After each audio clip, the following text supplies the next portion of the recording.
So today we're doing two different boxes. We're doing one from Plated. We're doing an Asian marinated steak. And we're also doing one from Blue Apron, which is our seared chicken thighs. This is the first time I'm doing this. I've always wondered how these boxes actually work out, so I'm excited to try this. I've been cooking since I was 15 years old. I got a scholarship to the Culinary Institute of America. I've had a little bit of French training, American training, Italian training. I think I'm 100% qualified to be doing this challenge.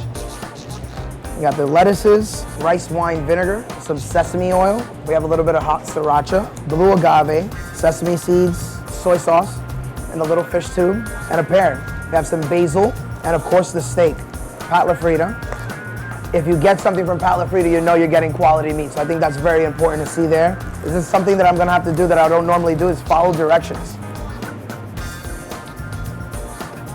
All right, let's get the steak, and let's put in as much sriracha as desired and half of our sesame oil. So I'm gonna say let's use it all. Smells delicious. I like the Asian flavor. Rinse all the products. I would think it'd come washed already if they did all this for me.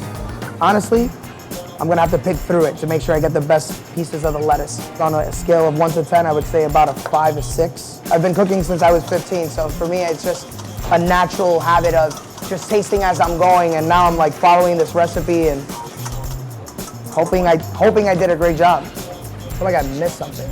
See, I'm pretty much not good at following recipes. I missed one ingredient. All right, the steak is telling us medium-high heat as well. Remove the steak from the marinade, reserve, and pat dry. I'm a little confused. Okay, so it looks like we want to dry it a little bit. I just feel by doing that, we took off why we worked so hard. We're gonna season it with salt and pepper after we patted it dry. Steak is telling us cook until it's browned on the bottom, which means now I have to look at it every couple minutes. I think I'm ready to turn there we go. Ready to turn our steak. So the steak is cooked and rested. Our dressing is done. The pears, the radicchio, the butter lettuce. I'm gonna just put the salad in the center. You can see the temperature is perfectly medium rare, giving it a nice little fan out for presentation. Finally, we're gonna add the little sesame seeds. That's the final step. It's gonna add that nice little texture. All right, so now I'm gonna be working with the Blue Apron recipe. Some orzo, beautiful cherry tomatoes, boneless chicken thighs, some zucchini, parsley, spinach, garlic, and here's the goodie bag. Compared to the Plated, it's a little bit more organized, I would say. This is really self-explanatory. I think I can fly through this one. I think a home cook can fly through this one as well. So far, Blue Apron has better ingredients. I think it's a little bit more organized when it comes to the recipe. I haven't gotten to the cooking part yet, so that's gonna be the real test. Olive pitting is never fun.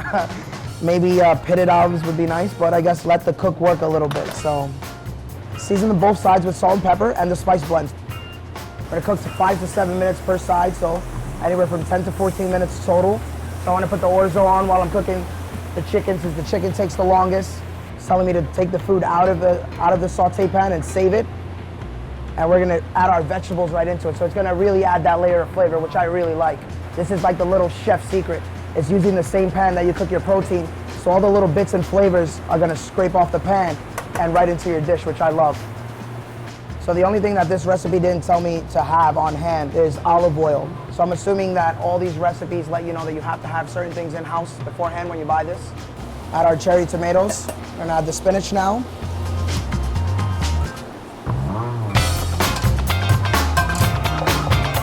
We're gonna have to make our dressing and add the final components, which we have here. Add a little bit of the dressing.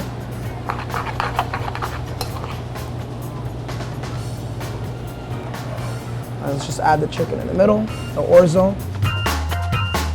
So we have both dishes finished from Plated and Blue Apron, and we're ready for the steak salad. Awesome.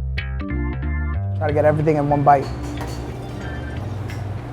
I think the seasoning is really good, is on point. For me, the steak could use a little bit more salt. I think maybe that has to do with the marinating of the steak not being that long. It's a proper portion. I don't eat salad. I'm the pickiest chef you'll ever meet, but I think I can enjoy this. The flavor profile is amazing. The spice blend is really, really good. Now I really want to know what's in that spice blend. I would probably pay $25 to have everything ready to go. And this one I would still probably pay about $30 to have this come my way for all 4 portions, yeah. This, we didn't put much work into it, but I know we're paying money for that steak. That's top quality steak. Yeah, I think at the end of the day, you're getting quality from both. Dollars don't mean anything. I think it's time that we can't get back. So I think making sure that we really know how much time we're putting into this. But at the end of the day, a couple dollars won't affect my decision on either or. I know you're gonna be putting a little bit of blood, sweat, and tears when it comes to creating these recipes, because you want people to be happy with what you create. I think that's the whole point of cooking as well. I cook to make people happy. I can change if you had a bad day, because we relate so much to food. You know, if you had a bad day and you had a great meal, you know what? Your bad day is out behind you. You know, you're already thinking about what's next, and usually dessert's next.